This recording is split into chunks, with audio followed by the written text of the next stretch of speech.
মানুষের স্বাস্থ্য ভালো থাকে।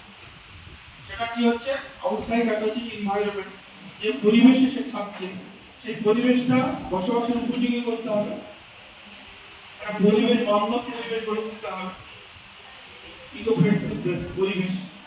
যেমন একটা পরিচ্ছন্ন পরিবেশ দিতে হবে, নোংরা আবর্জনা এগুলো মুক্ত একটা পরিবেশ দিতে হবে।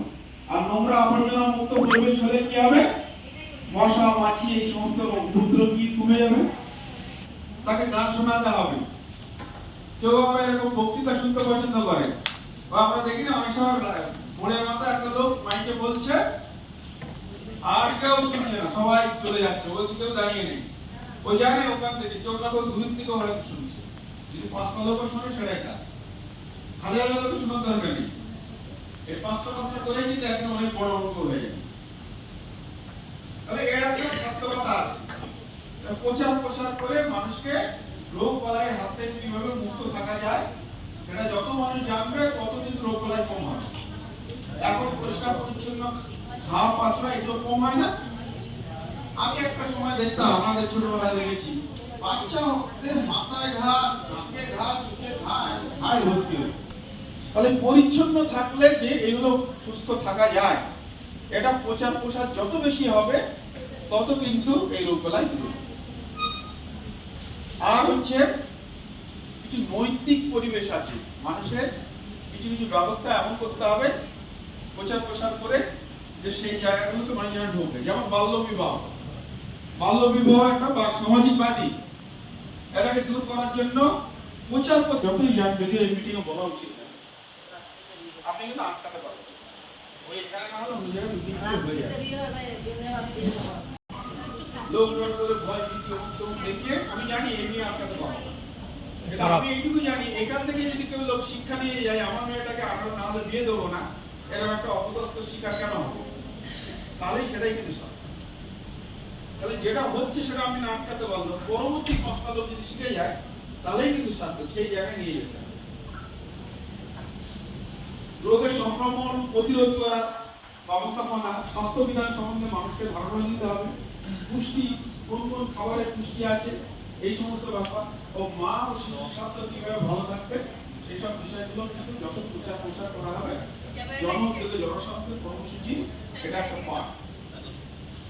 সামাজিক সমস্যার উপর জোর দেওয়া, যেটা আমি বললাম, বাল্যবিবাহ, চাইল্ড লেবার, হ্যাঁ এইগুলো, স্কুল ছুট কমে যাচ্ছে, স্কুল থেকে ড্রপ আউট হয়ে যাচ্ছে, মাস্টারমশাইরা কেউ নেই তো এখানে, কারণ থাকা উচিত ছিল। তিনি স্কুলে যাচ্ছেন, দেখছেন যে আমার স্টুডেন্ট আসছে না, কিন্তু চাকরি করে চলে যায়, তার কি হলো, ওই বাচ্চাটা কেন আসছে না, মেয়েটা আসছে না। 9-এ পড়ে মেয়েটা আস্তে আস্তে, 9-এ শুরুতেই ছিল 50 জন মেয়ে কোন একটা ক্লাসে, আস্তে আস্তে কমতে বছরের শেষে দেখা গেল সেটা কমে 40 হয়ে গেল। এই 10টা মেয়ে কোথায় গেল? তাহলে বাড়িতে বসে আছে। আর না হলে কি হচ্ছে, খুব সহজ বিয়ে দিয়ে দিচ্ছে, বাবা মা বিয়ে দিচ্ছে। তাহলে এই চাইল্ড ম্যারেজ কোথায় আছে, ওখানেই তো আইডেন্টিফাই করা যায়। একটু চিন্তা করলে অনেক সেট আপ আছে, কিন্তু আমরা কেউ ওই পরের ছেলে পরমানন্দ যত উচ্ছন্নে যায় তত এরকম করলে কিন্তু আর হবে না। কোথায় একটা সোশ্যাল রেসপন্সিবিলিটি নিতে হবে, দায়ভার কোথায় আসবে, এগুলো সবসময় পয়সা দিয়ে হয় না।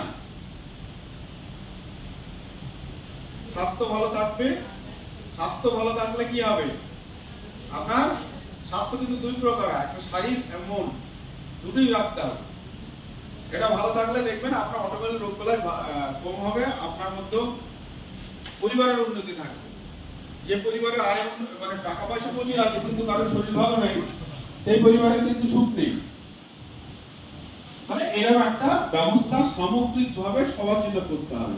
আমি একা থাকলে কিন্তু ঠিকঠাক থাকতে পারবো না, আমি একা চাইলেও কিন্তু ভালো জায়গা বাড়ি করলাম, পরিষ্কার পরিচ্ছন্ন পরিবেশ নেই, মশা মাছির কামড় আমার খেতে হবে, দুর্গন্ধ, পচা ড্রেনে নোংরা মাছি পায়ে করে গিয়ে আমার ওই সুন্দর চকচকে ডাইনিং টেবিলের খাবারের প্লেটে কিন্তু গিয়ে পড়বে। সুতরাং সামগ্রিক কিছু কাজ পরিষ্কার পরিচ্ছন্ন সমাজ গড়ে আমাদের প্রচারের মাধ্যমে মানুষকে সুস্থ পরিবেশ দিতে হবে। জনউদ্যোগে জনস্বাস্থ্যের এটাই লক্ষ্য। রোগ বালাই হলে তো তার জন্য চিকিৎসা ব্যবস্থা আছে, কিন্তু রোগ বেলায় আগের স্টেপ, যাতে রোগ না হয় তার জন্য যত মানুষ সচেতন হবে ততই এগুলো হবে। দ্বিতীয়ত রোগ হলে আর একটা জিনিস, রোগ হলে কিভাবে থাকতে হবে, তার থেকে যাতে রোগ না ছড়িয়ে পড়ে বা তার কিওর হওয়ার জন্য কিছু ওষুধপত্রের সঙ্গে সঙ্গে তাকে কিছু নিয়ম মেনে চলতে হয়। সেগুলো কিন্তু যত প্রচার প্রসার হবে তত তাড়াতাড়ি কিন্তু বিভিন্ন রোগ আমাদের সমাজ থেকে, আমাদের দেশ থেকে, আমাদের সোসাইটি থেকে দূরে যাবে। সবাই ভালো থাকুন, সুস্থ থাকুন। আপনাদের কর্মক্ষেত্রে, আপনাদের কাজের ক্ষেত্রে এই আমি যতটুকু বললাম এইটুকু যদি কিছুটা ইমপ্লিমেন্টেশন আপনারা করতে পারেন, তাহলে আমাদের চেঁচানো, বলা, আপনাদের সময় নষ্ট করা সবটাই সার্থক হবে। থ্যাংক ইউ সবাইকে। এরপরে ডাক্তারবাবু বলবেন। Thank you.